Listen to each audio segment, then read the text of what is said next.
আজ আমি কিন্তু গিয়েছিলাম একটা ইলেকট্রনিক্স শপে। কেন গিয়েছিলাম? দাঁড়াও, দাঁড়াও বলছি। দেখো, আমরা যখন ছোট ছিলাম আমাদের কিন্তু সব চাওয়া পাওয়াগুলো আমাদের বাবা-মারাই পূরণ করতেন। যখন আমরা ধীরে, ধীরে বড় হচ্ছি, উপার্জন করতে শিখছি, তো তখন ওনাদেরও ছোট, ছোট আবদারগুলো পূরণ করতে পারলে কিন্তু বেশ ভালো লাগে।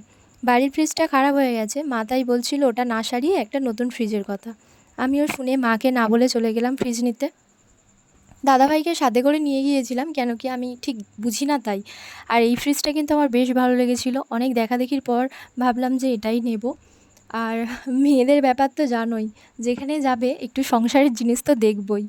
আমিও দেখছিলাম ননস্টিকের সেটগুলো কিন্তু খুব সুন্দর ছিল। ওগুলো আবার অন্য কোনো একটা টাইমে নেব।